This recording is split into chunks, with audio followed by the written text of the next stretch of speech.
রাধে রাধে। আজকে আমি চলে আসলাম স্বাদের অনুষ্ঠানের কিছু খাওয়া দাওয়ার ভিডিও নিয়ে।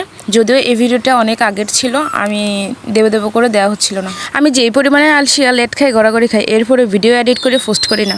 আজকের অনুষ্ঠানে সব রান্না হয়েছিল নিরামিষ, আর সবই রান্না করেছে ইসকনের প্রভুরা। তো প্রথমে দেওয়া হয়েছিল লেবু, তারপরে দেওয়া হয়েছিল সাদা অন্ন, এবার দেওয়া হলো বেগুনি। যদিও আমি বুঝতে পারতেছি না এটা বেগুনি না কুমড়া নেই, ভিডিওটা অনেক আগে ছিল তো আমি ভুলে গেছি অনেক কিছু। এবার দেওয়া হলো শাক, এবার দেওয়া হয়েছিল কুমড়ার তরকারি। আর এদিকে আমি মেখে টেকে খাচ্ছিলাম, আমার দাদা আমাকে জল দিচ্ছিল আর বলতেছে কি গো আইসোনি, আমি বলছি হ্যাঁ গো আইসি। এদিকে আমি মেখে টেকে খাচ্ছিলাম, আর এরপরে কি একটা তরকারি দিয়েছে আমি নাম ভুলে গেছি। যাই হোক, এরপর আবার মেখে টেকে খাচ্ছিলাম, এদিকে ডাল দিয়ে দিল।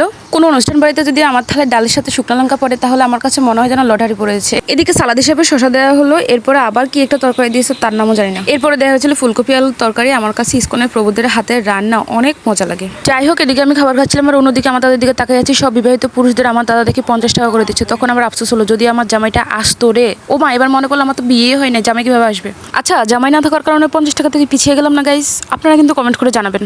যাই হোক, এই টেনশন রেখে আমি খাবার দিকে মনোযোগ দিলাম। আমার প্লেটে ছিল টক, পায়েস, পুলি পিঠা, এরপরে দেওয়া হলো মিষ্টি। আমি সবসময় বলি আমার কাছে মনে হয় প্রসাদ পাওয়াটা ভাগ্যের ব্যাপার। যাই হোক, আজকের ভিডিওটা আপনাদের কেমন লেগেছে কমেন্ট করে জানাবেন। রাধে রাধে সবাইকে।